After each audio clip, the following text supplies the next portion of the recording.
Oh, here we go again. Welcome to the Washington State Department of Commerce International Trade Talks webinar series. My name is Tammy Lodine, and I am an international trade specialist at the Washington State Department of Commerce, Office of Economic Development and Competitiveness. Washington State Department of Commerce has a small business export assistance team that our main focus is to help Washington State small businesses to find new opportunities and export. I just have a very, very simple slide to share with everyone, and it will take me just a couple seconds to. Okay, so can everyone see my screen? It's loading from my end, so I think we'll see it. Yep, we see it now. Okay, so this is Washington State Department of Commerce. We are a jack of all trades. As you can see, we do many things, but today's we wanted to bring your focus onto our Small Business Export Assistance Program. You can see we do a lot of things at our small but mighty team of 5 people, including International Trade Talks webinar series. And we are going to focus on the cross-border e-commerce today, which is the webinar, and followed by a rolling in-person event. The first one, kicked-off event, will be in Spokane on June 16th. We also have twice a year, we do a meetup event with Japanese large corporations geared mainly on startups or companies with new innovative ideas. And we also work closely with several other partners, both Washington State and federal level partners. We form a team called Export Outreach team that we meet every other month. And we actually have a meeting set up for tomorrow, May 27th.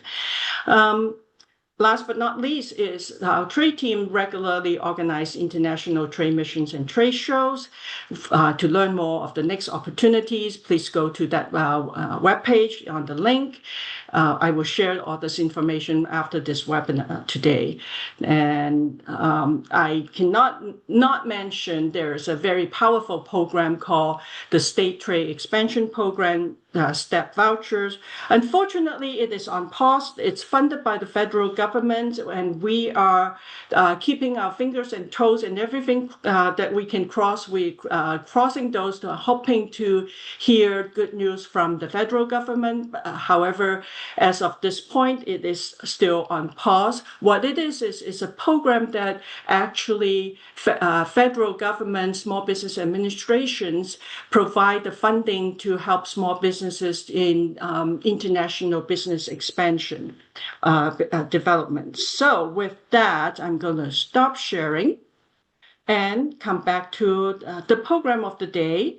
Well, this webinar, the webinar series is actually brought to you by Washington State Department of Commerce and Export Finance Center of Washington. I'm very grateful for the support of Sahar Castillo, Executive Director of Export Finance Center of Washington. And today's webinar title is Tap into Online Marketplaces and Grow Your International Sales. We're collaborating with the Washington State Department of Agriculture, Julie Johnson, Export Development and Outreach Specialist, and she would like to say a few words of welcome. Julie? Thank you, Tammy, for the introduction and for the opportunity to join you today at the webinar. I'm really excited to be here. Again, I'm Julie Johnson, and I am the Export Development and Outreach Trade Specialist for the Washington State Department of Agriculture. So our scope is to assist Washington State food companies, both fresh and processed, beverages, nursery, hay, and pet foods. So that's our scope, and then everything else we send to Department of Commerce. We work with agricultural companies at all levels of the journey. Our program has 3 core functions: export development, export assistance, and market access work. We also have in-market representatives, we've got Southeast Asia, which covers Singapore, Malaysia, Indonesia, Thailand, and the Philippines, Vietnam, South Korea, Japan, and Mexico and Central America. They are a free service to Washington food companies and ag companies to help you get your products to those markets. So please reach out to me. I'm always happy to help and try to get you to the right partner as well. And now I'll turn it back to Tammy. Thank you. Thank you very much, Julie. So on to today's. You're here probably because you already are aware of the growth and potential of e-commerce. We are very fortunate to have a slate of e-commerce experts as speakers. They will share their insights so you can use this tool more confidently to begin and or expand on your cross-border sales. Before I introduce the speakers, just a few words of housekeeping reminders. This webinar is being recorded, and you will receive the recording within 24 hours after the webinar, the slide decks later. There will be a Q&A session after all 3 speakers have finished their presentations. However, during the presentations, if you have any questions, please feel free to type into the chat channel. And for today's speakers, I have to look at my cheat sheet because they have brought such amazing experience in the journey of e-commerce. So the first speaker is James Blesso. He's a senior international trade specialist with the U.S. Commercial Service. His current role is an international trade specialist. However, more importantly, James was the director of e-commerce solutions center, where he had helped many U.S. companies in international search engine optimization. And then the next speaker is Ratna Sarad. Ratna is the founder and CEO of Flavor Cloud. Flavor Cloud is a technology company that combines cross-border shipping and compliance, and as well as technology that helps e-commerce companies to manage many things related to taxes, duties, and logistics. Ravna herself has 3 decades of experience in technology, and she was the founding member of Microsoft Bing Ads. The last but not least speaker is Adam Poe. He is the managing director of Coupang Global. Coupang is a Seattle headquartered Fortune 150 company. They are the largest online retailer in South Korea and are well positioned to be in the top place in Taiwan. Prior to joining Coupang, Adam is the founding member of the team that launched Amazon Fresh. And he had also held buying and merchandise planning roles in Amazon, Target, and The Gap. So with that, I would like to turn the floor to James. Thank you, Tammy. Hello, everybody. Good morning and good afternoon if you're not on the West Coast.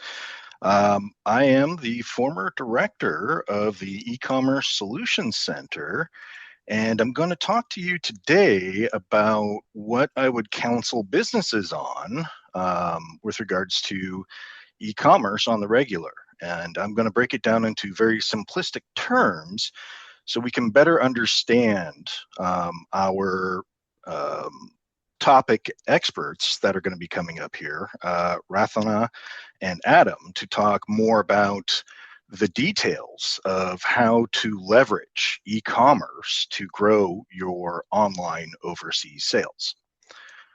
So just to give you a little bit of scope, what we do at the Washington State Department of Commerce, U.S. Commercial Service, not the Washington State Department of Commerce. That's who this webinar is with. We're separate from the Washington State Department of Commerce, being the federal level, and we focus on business matchmaking services and commercial diplomacy. And we also focus on export counseling and market intelligence to get to those business matchmaking and commercial diplomacy pain points that we help U.S. businesses with overseas. And we use our partners and collaborators like the Washington State Department of Commerce, the Washington State Department of Agriculture, IFACWA, the SBDCs, all of our partners to help businesses to make that next step to those overseas sales. So here's what the trade universe, trade being exporting overseas sales, here's what it looks like according to the U.S. Commercial Service with yours truly, myself, the trade specialist at the center. Here you can see a resource off to the left there, the Foreign Commercial Service. Those are our overseas U.S. Embassy posts that we coordinate with to find you matchmaking partners through our matchmaking services. We also have a Rural Export Center for rural businesses to focus on bespoke market research services. And then again, you heard me mention the Advocacy Center, and this is for government tenders. If you ever want to bid for a foreign government tender and want some U.S. government backing in that bidding process, this is the center you want to reach out to early and often as you do those foreign government bids. We've got our state trade offices, the Washington State Department of Commerce, again, administering the STEP grants, regional trade associations, such as the Washington State Department of Agriculture, our colleague XM Bank, Mitsu, who's not on this webinar, unfortunately, our Foreign Agriculture Service, and the Small Business Development Centers, again, missing from today's webinar. What am I here to talk to you today about, though? That e-commerce is growing, and that is a fact and has been a fact for quite a while. Here we've got figures going back to 2017 forecasted through the next 3 years. The sales channel is steadily growing, regardless of economic contractions, this and that.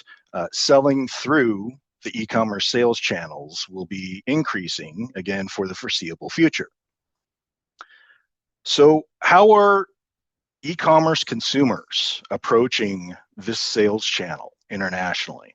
Well, the majority of them are beginning their product searches either through online searches, online search engines, or going to marketplaces or online retailers to do research on brands.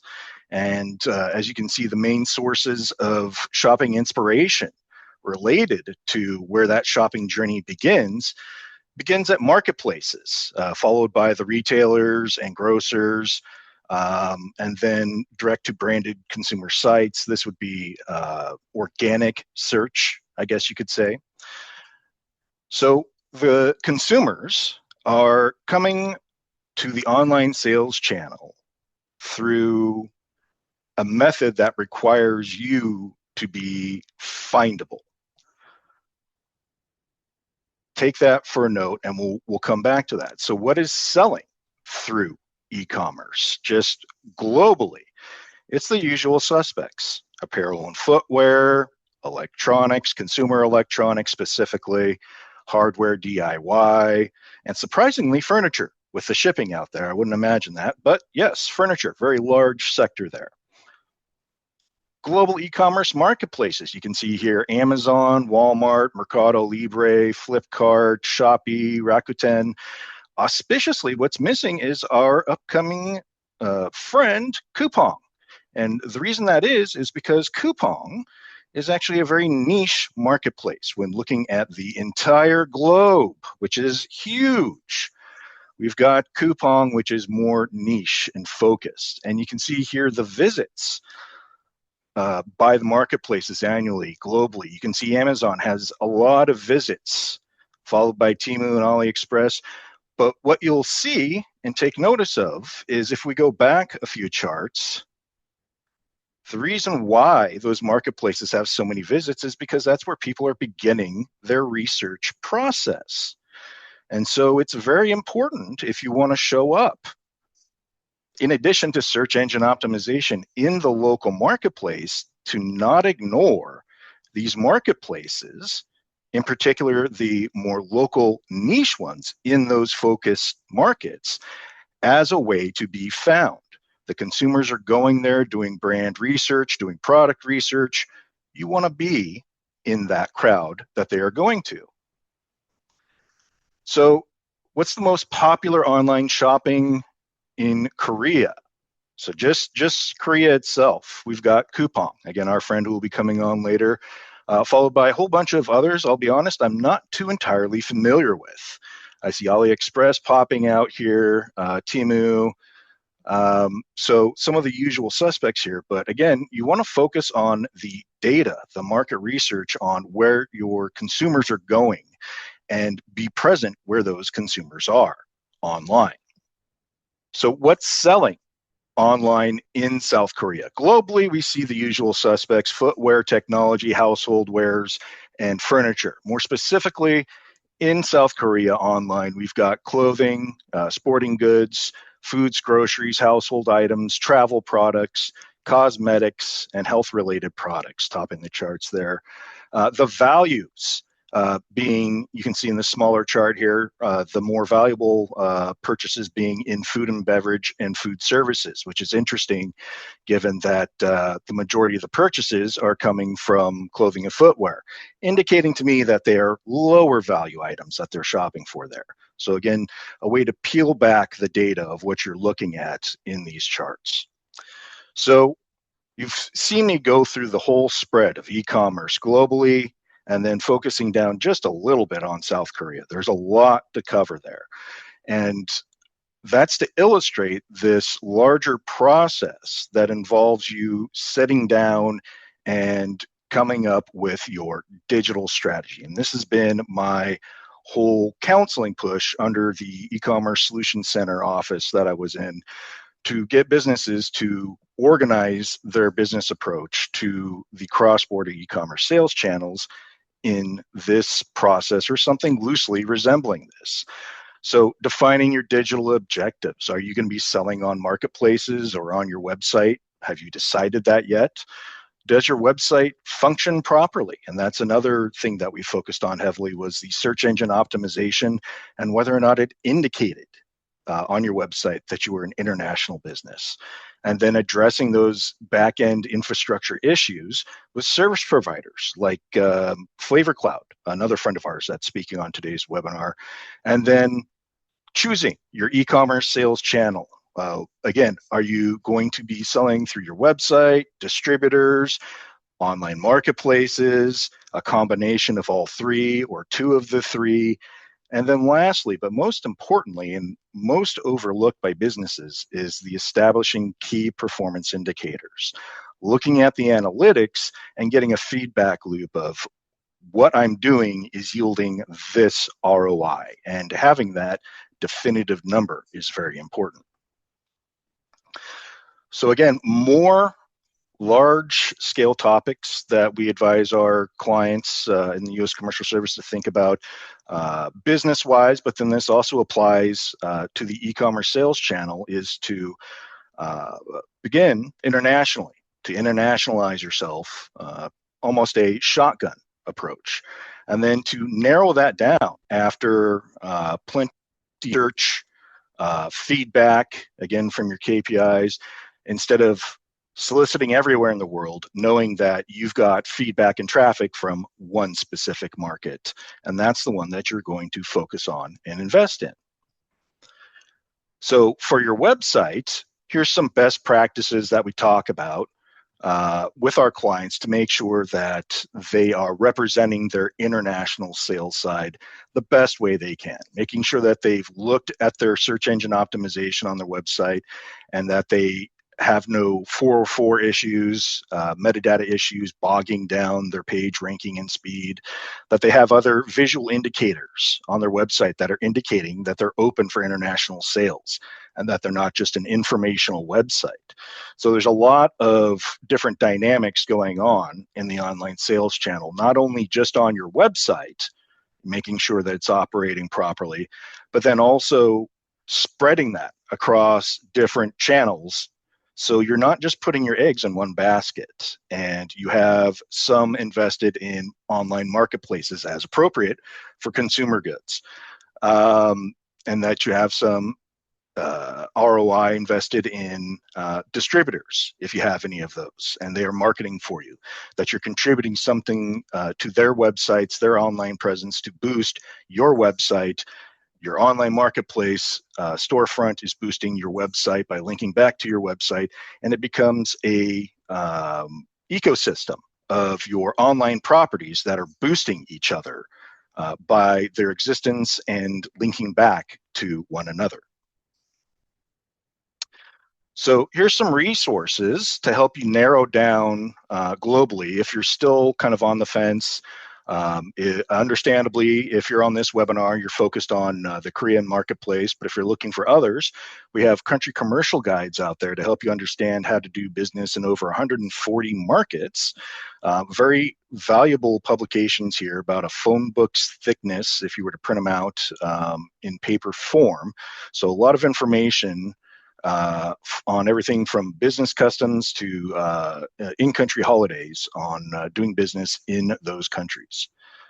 And we also have a lot of other resources from our organization here at the U.S. Commercial Service. You heard me mention at the beginning of this matchmaking services. So that would be our flagship Gold Key matchmaking service.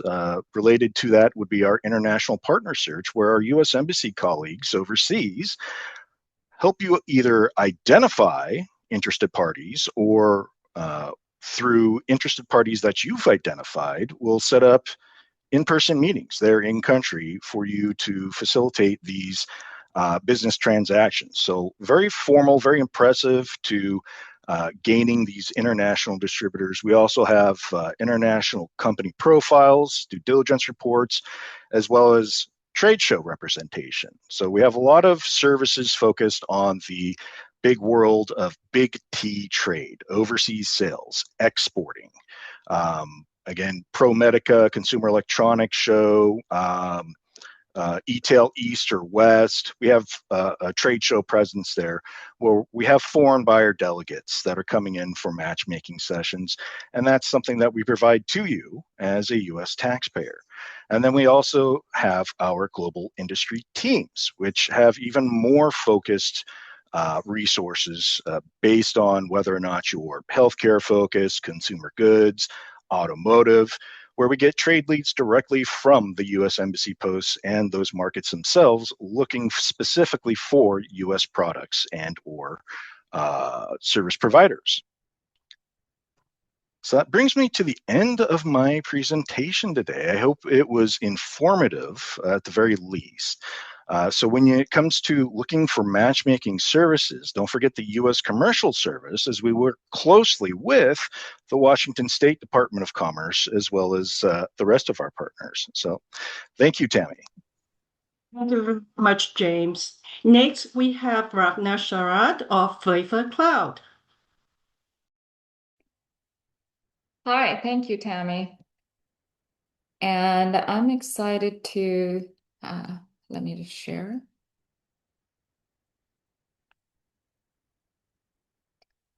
Excited to be here with all of you. And what a great, way to think about the overall landscape and follow what James was talking about, but just from a platform perspective. So, hi, I'm Ratna Sharad, CEO and founder of Flavor Cloud. I want to talk to you about, who we are and how we enable businesses of all sizes, and specifically SMBs, scale today. So if you think about, cross-border commerce, we are the AI infrastructure layer. So think AI native platform that is enabling brands to go global. That really is our mission.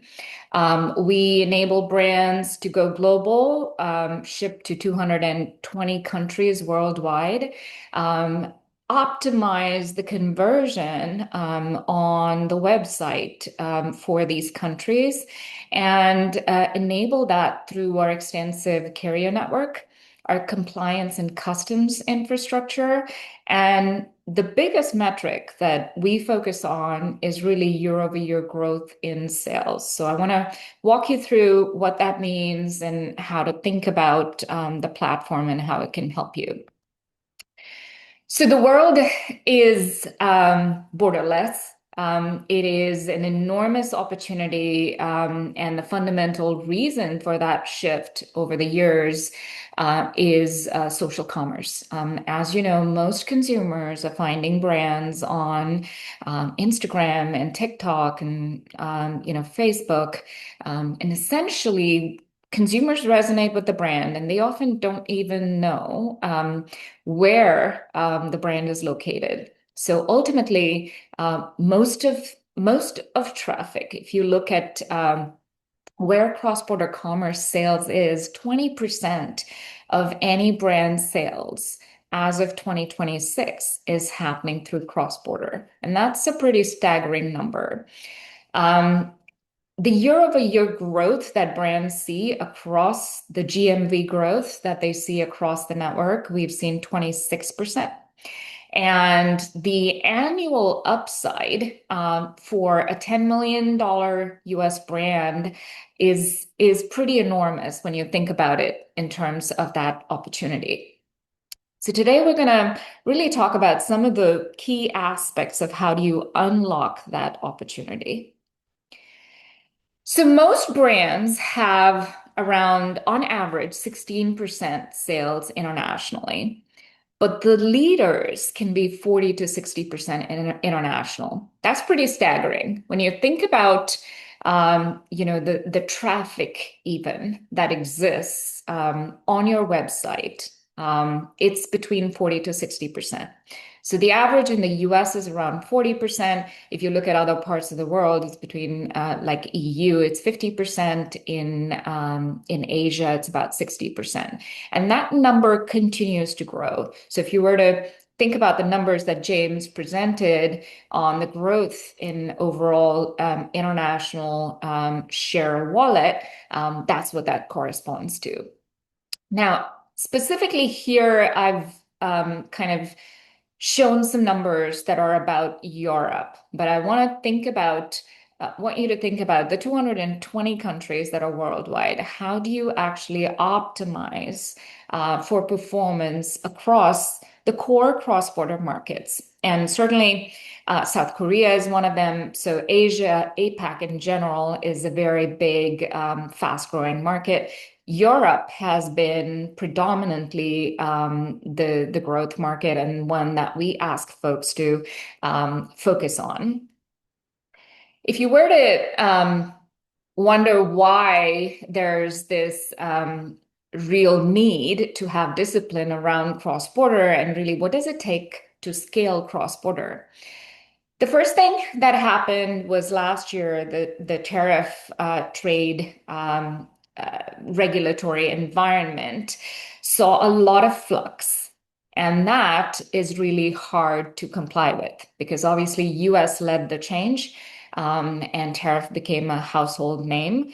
And it was because of the end of de minimis in the US, which basically meant imports into the US no longer. So if consumers were shopping and they were purchasing from brands in other parts of the world, then they were impacted. That very same de minimis change is coming to other parts of the world. Leading the pack is EU. So EU de minimis is actually coming up in July. And so that means low value shipments will need to start complying with all of the regulatory aspects of EU. And so it's no longer duty free is the way to think about it. That is an important market for growth. And so one that cross-border needs to comply.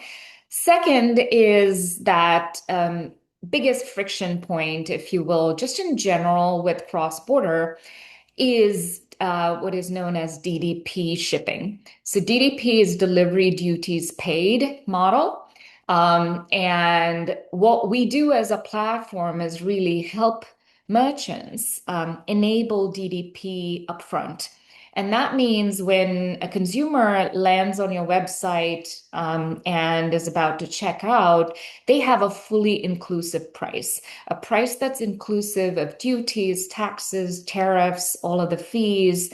It understands de minimis implications and provides a fully guaranteed cost, if you will, upfront, oftentimes including shipping. And that prevents any kind of, so that helps conversion, and it also prevents margin erosion for you as a brand so that you can actually grow profitably and there is zero friction.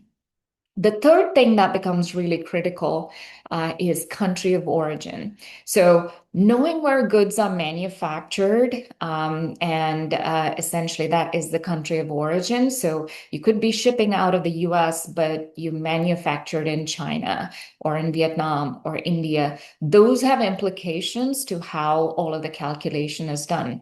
So these are typically the biggest complexities of cross-border and why it may seem insurmountable. But if you have the right platform and the technology investment to be able to do this upfront, then you can actually unlock the market share that I talked about. So the most important thing for brands to do is to get the basics right, which is the regulatory compliance aspect, understanding how they impact every single market, and then letting the platform drive the growth for you, which is essentially what Flavor Cloud does for brands. What we do is take on the complexity of compliance. We have the largest cross-border network of carriers that allows you to figure out what is the right carrier to use for shipping. You also get access to platform really great rates because of the collective buying power of the platform. So it becomes a plug and play and an autopilot, if you will. So we talked so far about essentially infrastructure layer, if you will. And I want to go a bit deeper into what are the things that actually help you unlock that 40 to 60% potential for share of wallet. So once you have the compliance and the shipping and customs and infrastructure layer figured out, the next thing becomes, how do you monetize your traffic? For most of the brands, we talked about marketplace being one of the channels, but D2C, e-commerce on your own website through Shopify or other platforms, how can you enable conversions and a seamless checkout behavior, very similar to a domestic, so whatever is happening in the US? How do you replicate that for every market around the world? And that requires understanding the entire funnel, conversion funnel of the e-commerce site, and make it perform like as good as domestic in every local market.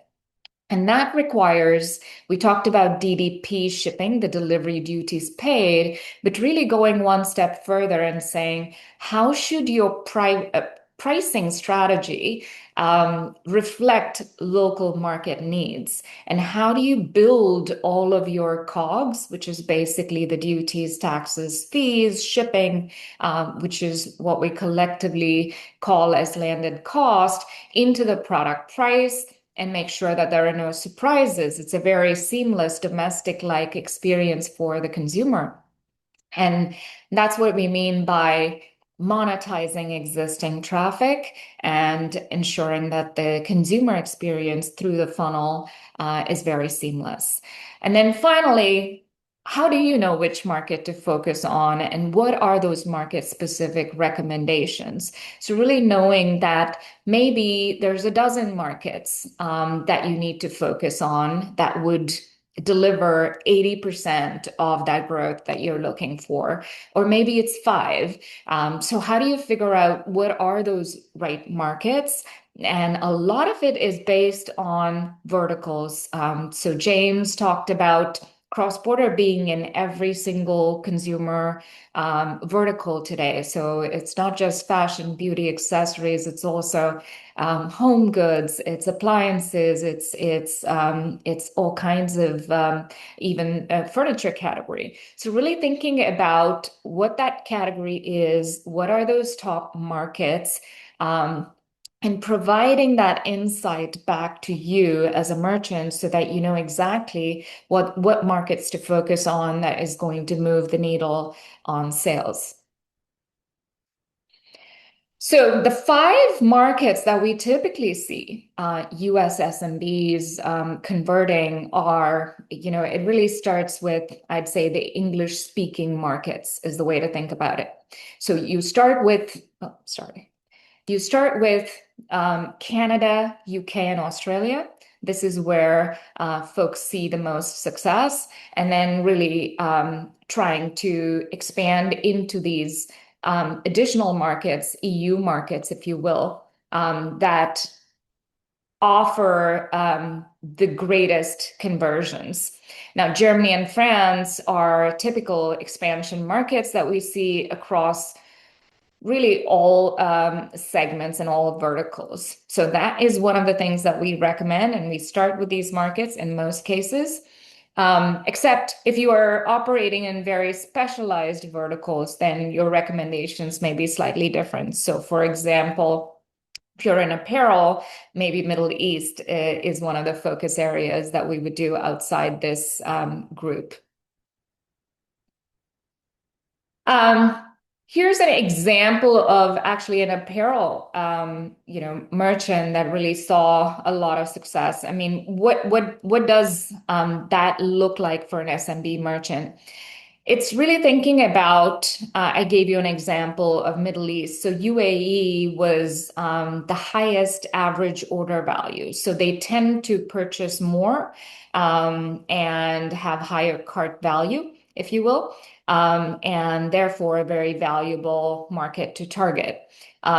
You also have average order value so AOV on average is about 20% higher across the network that we see for international as it is for domestic. So that in itself is a very important aspect of GMV to consider. Also, I talked about the number one metric that we, really focus on for brands. That is the year-over-year growth in both GMV and orders. Essentially focusing on that, but doing so profitably. That's where the accuracy of the COGS, the calculations, the predictions really come into play.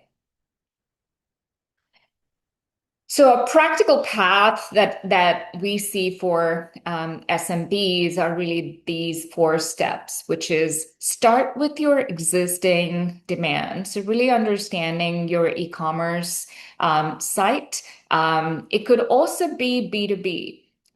So wholesale enablement, looking at that and saying, where is the demand really coming from and where are you doing wholesale enablement? But generally, it is looking at the website, looking at your traffic patterns. We call that a white space analysis. And so that will kind of show you where your consumers are, what their behavior is, and which markets really make sense to target first. And then finding the actual resources. So if you are in certain verticals, like you're a supplement merchant, then there are very significant restrictions on the compliance aspect. So for example, you need certain certifications to be able to sell within Canada or within the EU, where they have much more rigorous restrictions on any food or drug or other products that are sold for human consumption. And so really understanding what the compliance needs are. There are several resources that I will talk about here. One is a cross-border AI agent that we provide merchants to really understand. You can ask the merchant any question on how do I classify my commodity? How do I think about compliance needs? How do I get certifications? So really providing more information so that you don't feel overwhelmed by what it takes to get into a new market. Or for example, South Korea, how do you, how do you think about compliance and what's necessary to actually sell in market? And then the final step is leveraging this market intelligence and saying that you're going to localize currency, you're going to enable the shipping options and all the default capabilities on the operational infrastructure side, but then layered in with what we called market intelligence recommendations, which is essentially it's an ongoing optimization. You're going to enable these markets, and then you're going to see how it converts. And the platform is going to give you recommendations based on doing that for you in an autopilot mode so that you can go back and say, okay, the best converting market is the UK. So how do I optimize further to expand that market? Or maybe you want to spend marketing dollars in that market. So how do you make best use of that? I did talk a little bit about XBAI, so you can certainly check that out on the website. Here's an example of the type of question you might be able to ask, but you can certainly, in a very conversational way, ask whatever your questions are on how to sell, and it'll guide you through that. So on that, I'm gonna hand it over to Tammy. Thank you very much, Ratna. I know there's so much to talk about with e-commerce, and I would love to have a continuation of this type of webinar in the not too distant future. So next up is Adam Pove of Coupang Global. Adam, the floor is yours. All right. Thank you, Tammy. And just a real quick thank you to everybody, Tammy, Julie, Zara, James, and Radna. We live in a really exciting time where everything that the panel so far has talked about is extremely possible and fruitful for companies of all sizes. And I think that last part is the really compelling part. Global selling and global trade is absolutely possible no matter how big your brand or business is. Some of the concepts that were talked about, I'm going to get a little more specific as it pertains to Coupang and how Coupang helps brands and sellers alike. But some of the concepts that James and Ratna spoke about are critically important as you navigate this concept of international expansion. Regional research for your brand and product fit is incredibly important. Ratna said some of the most common countries are those that are English speaking, which makes a ton of sense. You don't deal with translation. You don't have to worry about your packaging making sense, all of those things. So definitely do your research, reach out to these partners that you're meeting today. Some of the main things, brand product fit, complexity of barriers, and then trusted partners or service providers available by region is really going to be helpful. So I'm Adam Poole, Managing Director of Coupang Global Services. I work for Coupang at Large, which is a US-based tech company headquartered in Seattle.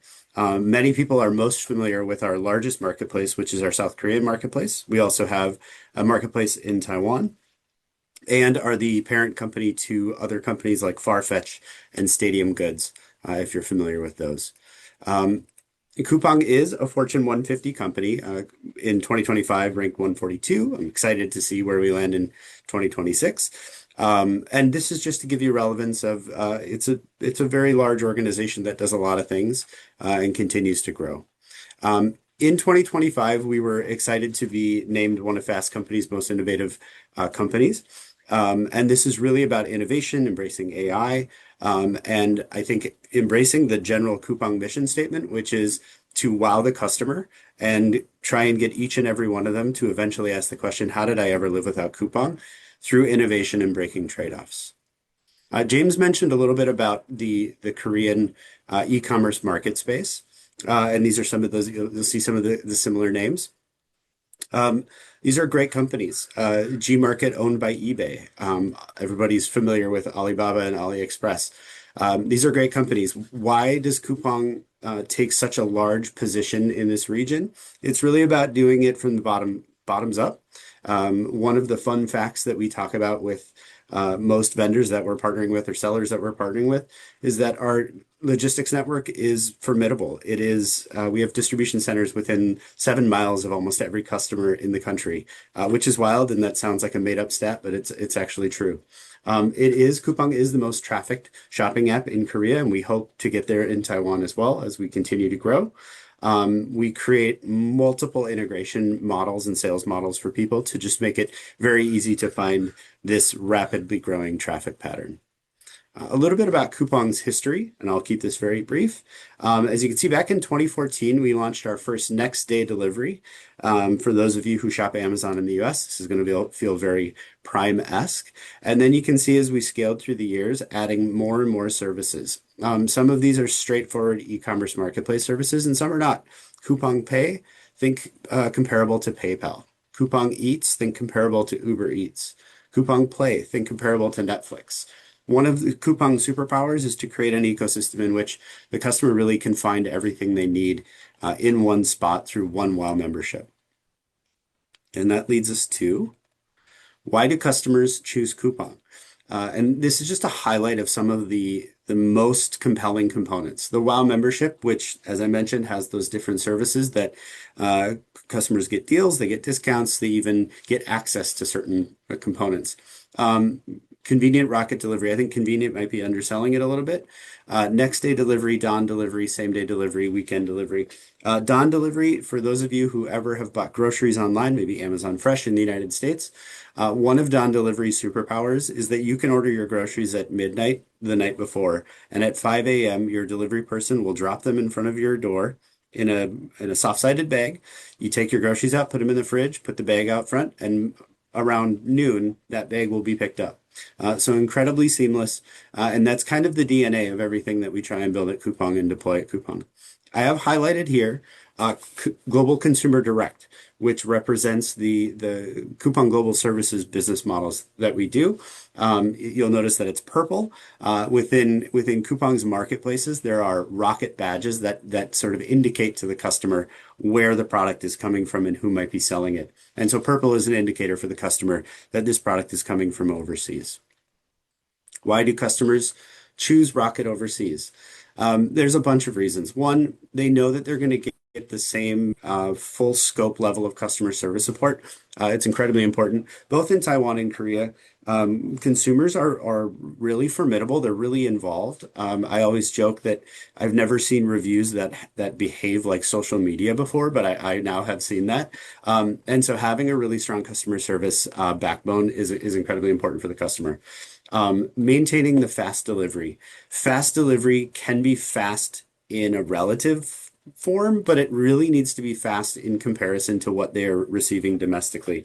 One of the things that my team is most proud of, to Seoul and Taipei as the main cities within the two places we have marketplaces today, we deliver from Los Angeles, California to those locations in 2.7 days.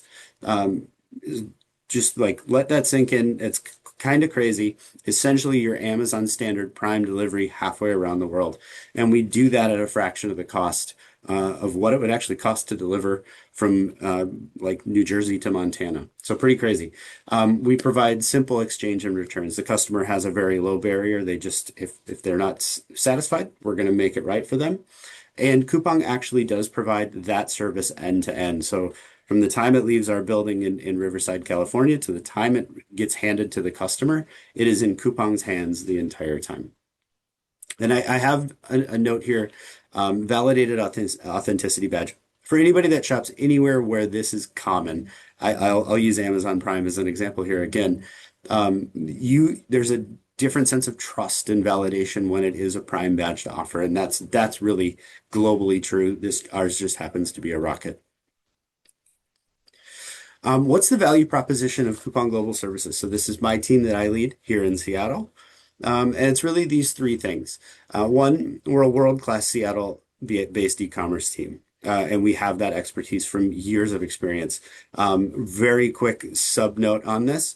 Our team has collectively run this actual business for 100 years in total. We have 100 years of working experience on this business model alone, and over 340 years of retail experience at retailers and brands that you've heard of for sure.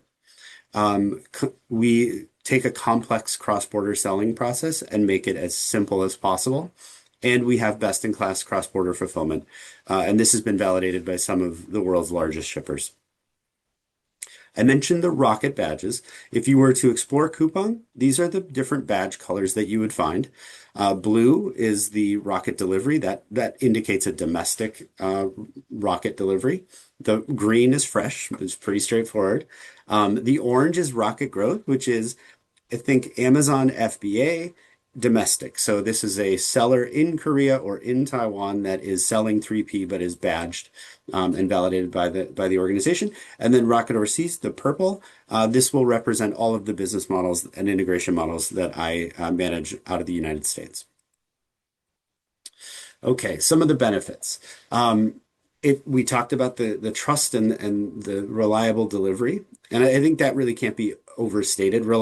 Fast, reliable delivery is a huge concern if you've ever bought anything from overseas here in the US. Knowing that it's coming, knowing when it's coming, and knowing that it's going to get here in the time allotment that's okay with you is super important. Access to exclusive promotional activities, increased exposure through different pages, detail pages or product pages, landing pages that we represent, and then increased traffic. What are the models that we actually integrate through? So to keep it very simple, we operate three primary models. One is a retail-esque model, a basic wholesale model in which my team plays retailer and you would play wholesale brand or product provider. And it's very hands off the wheel. We kind of take care of it for you and just figure out what our pricing and marketing support is going to look like.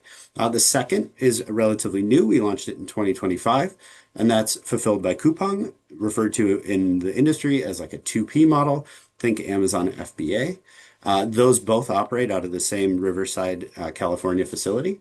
And then there's overseas fulfilled by seller, which is essentially kind of a choose your own adventure. Ratna would be an awesome shipping provider to connect with if this fit you better. And for some people, it really depends on their business model. For some people, this does. And in this case, my team would simply help with coaching and guidance in regards to your seller account. Okay, I'm going to pause on this slide for a brief second. This slide is the set of questions that I ask new potential partners to ask themselves. I'm not going to go through them all, but take a glance. These are some of the things that you really need to understand intimately about your business, your product, your brand before you're really going to be able to make the right decision on how to enter any country, Korea, Taiwan, or elsewhere. These are questions that you really need to be asking. One of the things that we think if I kind of unpack the 100 years of collective experience, what are we really, really good at helping people with? Marketplace pricing and promotions best practices in general. So if you're selling in other places, you'll end up picking up some things working with my team that will help you at Amazon, will help you on TikTok, will help you on Walmart. Specifically in a foreign market, you're also going to deal with a new market pricing schema. So there are categories that we do a lot of business in my business in Korea that sell for 27% cheaper than they do in the United States. Like, how do I rationalize that? How do I deal with that? And then foreign exchange rate spikes and changes, and how do you navigate that? We have pretty sophisticated models we've built over a decade that kind of help deal with this, and we can share that with our partners. Translation. Translation in a very basic form is, can I get this content translated to be in the right language for the region I'm entering? in a more nuanced capacity, you might translate words correctly, but the meaning doesn't take on the right meaning. Think marketing messages or product promises, things like that. And sometimes you're not able to say the things you're able to say here in the US. So that's something my team is very equipped to help with and helps a lot of brands with. Regional and marketplace product trends, and I don't think this can be understated. When you're entering a new space, understanding the concept of cold start versus hot start, put very simply, is this product going to take a while to get going, or is it going to get going tomorrow? There are very obvious indicators that can help us identify that for you, and we go through a deep dive with you to help you figure that out. And then product trial, regulatory complexity, and reformulation. Ratna mentioned that there are a lot of complex documentations around things like health supplements, and that's totally true. And we have spent a lot of time and had a lot of wins in kind of figuring out what the right version of that product is for a brand or a seller. As we go through choosing the business model, this is the tree that those questions will help us navigate. And as you'll notice down at the bottom, you're going to see some of the business models repeated, and that's because it's not a one size fits all. I fought really hard over the last 2 years to have all of these business models live under one roof for this express purpose, to be able to have this singular conversation with a brand or a seller to help them navigate to the right model. It's not always that what you do on a different marketplace will be your best fit at the next one. And so we like to keep it pretty open and just help each brand or seller solve this one-on-one. Real quick walkthrough, kind of just to go back to those models. This slide represents the 1P or the vendor model, the retailer wholesale model, in which you can see the vendor responsibility is pretty light. We talk to you, we sign you up, you ship some product, and we take it from there. And that's really what this slide is meant to represent. The second walks through the fulfilled by process. Again, not overly complicated, but you do have some additional responsibility here. The first three are the same. You talk to us, you sign up, you send some product in. We'll take care of storage. We do pick, pack, and ship. We take care of the customer service, but this is where we'll partner with you and help you in your seller account to ensure that you have the right content, to ensure that you're pricing correctly or competitively, to ensure that you're understanding how to do promotions and pricing optimizations. And then My Shop, which is really cool. Like if you've ever been on a marketplace, this is the best version of a brand store I've ever seen, and I've worked a few places. My Shop is a really awesome way for you to kind of have your own storefront that does collect followers and give you some repeat business. And then the 3P model, which is very much kind of hands off the wheel, more on our side. You're going to sign up, but then you're going to kind of take the reins and do most of the things. What you're going to have with us is a 24/7 service team, a partner in crime helping you. Well, crime is probably the wrong word. A partner in selling, helping you to navigate all of the different complexities and things you run into. And there are some, even as good as we are, we all learn new things each day.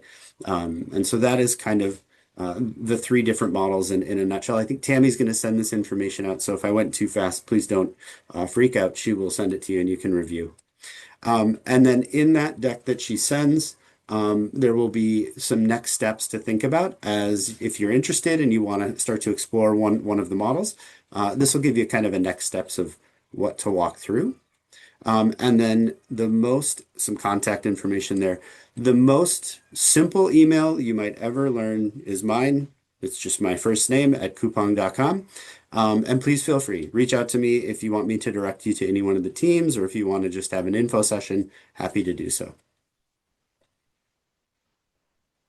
Well, thank you so much, Adam, and thank you all the speakers. We're actually a few minutes over time, but I see most of our audience are still on the webinar. So at this point, if you have any questions, please raise your hands. I'll unmute you, and you can ask the question to the presenters directly. I do want to stress on that Washington State Department of Commerce is beginning out an e-commerce program in partnership with Coupang. And I had mentioned in the beginning of this webinar that we are going to have a kickoff in-person event in Spokane. In that way, you can, if you live on the east side of our state, you can actually save the date. And when I send out the information, I will have how to register for that event, and hope to see you and your products there. And but what about the other part of the state? Washington is a big state, and we have a lot of activities, of course, along the Puget Sound region, as well as up by Whatcom County, Bellingham, down to Vancouver, Washington, Southwest Washington, and those in between. And so I think that one of the best thing is whether you email Adam, a wonderful email address, or myself, tammy.deeds@commerce.wa.gov, and we can strategize. After this webinar, we have a very, very simple survey, and in those survey, there is one question asking if you're interested to take your products, your business to the next level and have questions. There's a way for me to reach out to you. So that's probably the in a nutshell. In running out of time, we can keep that in mind. Today we have a webinar that we really try to squeeze as much as possible into a very short period of time. Really doesn't do e-commerce the justice. But looking at those charts of growth, it's seemingly very daunting, but there are platforms such as Flavor Cloud, the whole holistic ecosystem that Coupang has already built up, and the support from our partners in U.S. Commercial Service. There's, you can really, I think the question is, there's if you are still unsure, there are people you can ask to help you. And I don't have any other questions. I'm very mindful of the time, but and I don't see anyone else in the chat. So perhaps with that, I just really want to thank everyone joining us today, and all of our speakers, James, Ratna, and Adam. There's someone I also would like to mention is Trisha of Coupang. She and I had worked behind the scene to get this whole thing off and running. And then, of course, my dear colleague at Washington State Department of Agriculture, and Sarah Castillo of IFAGWA. So thank you, everyone. Hope you have a great rest of the week. Today is Tuesday, feels like Monday, but hey, we take what we have. Thank you, everyone. Thank you. Thank you.